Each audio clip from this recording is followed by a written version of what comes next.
What's up guys, my name is Alec, Garza, and to start out this video I have two questions. Do you like sci-fi and do you like animation? Because if you do, Netflix just came out with a great anthology series that is made just for you. And it's called Love, Death, and Robots. Love, Death, and Robots is actually an anthology series featuring 18 entirely separate and distinctive episodes that you can watch on their own. They are animated shorts that are all less than 20 minutes long. Some of them are short as 6 minutes and some of them are as long as 16 minutes.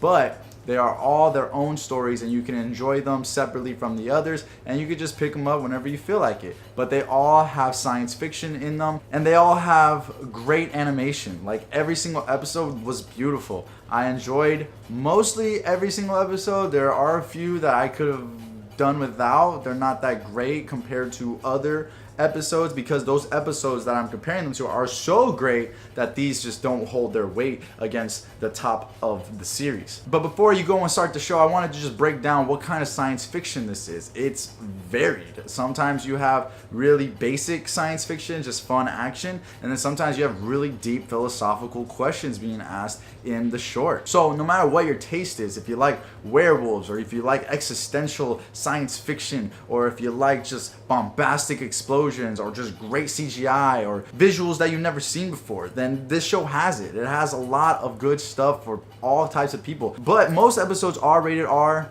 and there's a lot of cussing, there's some nudity, a lot of nudity in a few episodes, but it's geared for mature audiences and it's geared for people who really like sci-fi like myself. There are some episodes that I cannot recommend to you and I just, I don't really care for them. And there are some episodes I think everybody should watch. Now, before you watch this show, I've compiled a list in ranking the 18 episodes from best to worst, in my opinion. So I'll be ranking them and breaking down each episode why you should watch it or what I liked about it. Starting with number 1, which is going to Zima Blue.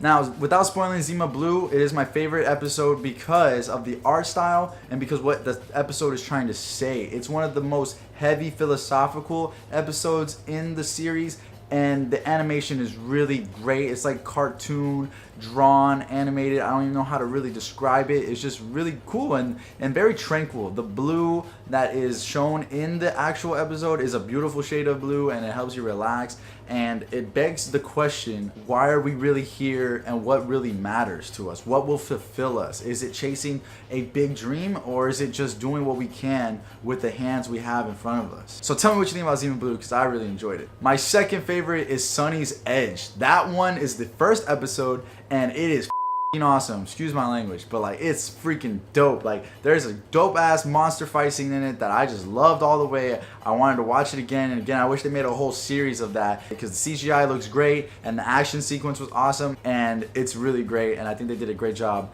with making this the first episode because it really sets the bar in how great these episodes can be. And the CGI is amazing in Sunny's Edge. And it's really gruesome, but it's really awesome. Check it out. It's action, hardcore, doesn't really ask any philosophical questions. It's just good old action-packed sci-fi. Check it out.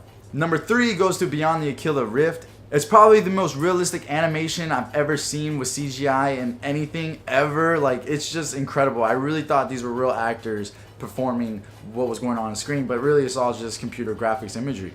Now, what's cool about Beyond the Aquila Rift, besides the graphics, is the question it asks and the mystery that is there. Now, there's a monster in that episode, but the monster is not really as evil as it looks. So watch that episode and let me know if you think that monster was actually evil or not. I'm not gonna spoil anything else besides that. There's nothing really you can go off that, but just watch that episode. Beyond the Aquila Rift is one of those like tingling, like episodes. Really dark sci-fi, but dark sci-fi sometimes is the best sci-fi. So go check that one out. Number 4 is Shapeshifters. Now, I said werewolves earlier. This is the werewolf episode. It's about werewolves who are in the army and they're seeking out another werewolf on the enemy team, and there's just a sick ass CGI werewolf fight that was just awesome. And I love werewolves and I love fight scenes, and they did a great job with that one. So just watch it. That's really it. Number 5 goes to Good Hunting, which is a really complicated episode and a really far out there episode. It's probably one of the craziest episodes in the series in terms of like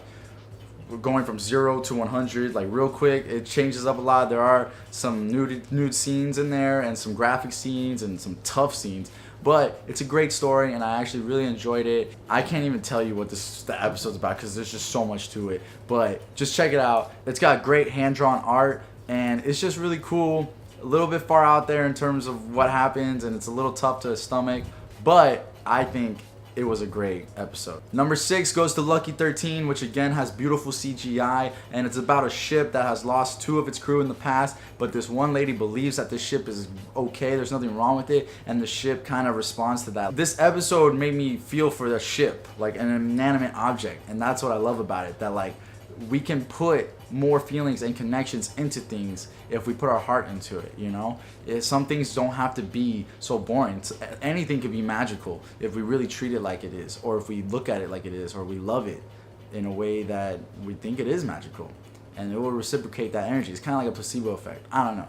But just check out that episode and let me know if you felt for that ship, number 13. It was really good. Number 7 is The Witness, and it's one of those far out there episodes as well. It's got a lot of nudity. It's got some weird sexual crap going on in it. But basically, a woman witnesses a murder and the man chases her, and there's kind of like a big mystery of what's going on. And there's a twist at the end, which is pretty interesting. So let me know what you think about The Witness. I thought it was cool because it's one of those mind-boggling episodes. And the freaking Neo cel-shaded art was actually fantastic to watch. I really enjoyed it. It's got some comic book inspirations. And there's a lot of hidden meanings that I've seen on other people's channels with dissecting that episode. And that is called The Witness. And it is number 7. Number 8 goes to Suits, which is just another fun action sci-fi episode about farmers who have these mech suits and they're fighting aliens. Really, that's all I gotta tell you. Check that one out. It's pretty funny and fun. Number 9 goes to 3 Robots, which follows 3 robots as they tour a dystopian, broken down America, and they're just analyzing what humans used to do, and it's really funny and it's lighthearted, and it's not really anything crazy to take from it. It's just an interesting, funny watch and pleasant to watch it. Number 10 goes to When the Yogurt Took Over, and I don't want to spoil anything, but it asks the question of if someone solved all of our problems, would we be dependent on them? Would we learn from how they solved the problems, or would we just revert back to the same problems we already had if they left? And I thought that was deep about that episode. So I liked it. Number 11 goes to A Helping Hand, which is just messed up. If you've seen Gravity, it's basically Gravity in 10 minutes. So watch it. If you like space and you like some survival crap, I'm just going to let you know, 127 hours mixed with Gravity, you get this episode of Helping Hand. Check it out. If you're squeamish, don't check it out. But besides that, check it out. Number 12 goes to A Secret War, which is again up there with Beyond the Aquila Rift in terms of beautiful CGI. It's about a Russian army during World War II, and they're sent to go kill some monsters, and there's a big reveal of where the monsters came from, and it's just kind of like an action-packed, really cool episode. I didn't really get a lot out of it because it basically reminds me of Suits, and Suits was an earlier episode, but it's still a good episode, and I enjoyed it. Number 13 is The Blind Spot, which is basically a cyberpunk Mad Max episode where these 4 mech people are trying to rob a cargo truck, and it's just an action-packed, cool episode. I really like the art style. It reminds me of the Dark Knight Returns animated movie. It has that kind of animation, and it's really cool. I like it. That's my kind of style of sci-fi, cyberpunk, Mad Max kind of thing. Nothing deep about it, and that's pretty much it. And that's how some of these are. Like I said, some of these sci-fi shows are deep, some of them are just fun to watch, and some of them are just starting to get to the ones that are just, Ice Age is in the middle of the road. It's not blend, but it's just kind of like, it was cool, I guess. Like, it wasn't anything crazy, and it's the only episode that actually has live action in it, where real people. Topher Grace is in it, and I want to say Elizabeth Winstead is the actress that's in it, and they basically open their freezer, and they find a surprise in their freezer, and that's all I'm going to tell you. Number 15 is Fish Night, and it had a really cool art style, but I just didn't get a lot out of it, and there are interpretations about what happens in it, but it felt like it ended abruptly, and it might be deeper. I feel like some people will like this episode a lot more than I did, which is totally fine, and I would love for them to just tell me why they liked it so I can understand more. But for me, I just didn't get a lot of it my first viewing, and that's why it's a little bit lower on the list. Number 16 is The Dump, and it's just about an old guy who lives in a dump, and he has this dump monster named Ollie, and the animation is kind of cool, but there's really not that much to say about this episode, so you can skip it. And the last 2, which are the worst in the entire series, are Sucker of Souls, which is about just some generic commandos going after Dracula, and it just ends like whatever. It's really dumb in my opinion, sorry. At number 18, the last on the list, is Alternate Histories, which just shows Hitler dying a bunch of times, and you think that would be like a great premise, but it's not. The art is kind of for me, and it just gets annoying. Like, it's not the way you think. Like, I thought, oh, Hitler dies 6 times, like it's gonna show different time periods, different ways he dies, and like cool ways and stuff. But it's basically like he dies one way, and then he like it restarts, and he misses that way he dies first, but then he dies a different way, and then misses those 2, and then, you know, it kind of just repetitive, and it's the same day, same scenario, same thing. So I wish it was more like he dies when he was a baby, he gets assassinated here when he's older, he like gets hit, you know, stuff like that. That would have been more interesting, and that's why it's at the bottom of my list. But that is Love, Death, and Robots. Have you seen it? Please let me know. This is a show that I would love to talk about. That's why I love sci-fi, because sci-fi is worth talking about. It's about exploring the human condition. Good sci-fi is, in my opinion. So please watch the show. Let me know what you think. If you've already seen it, what were your favorite episodes? Give me your top 5 episodes and your least favorite 2 episodes. And drop it down in the comments. Let's get a conversation going. Would love to hear your views and your points on the show, and if you agreed with any of mine. So I'll see you in the comments, and if you want to see more, click right below to see more. My name is Alec Garza. Cheers.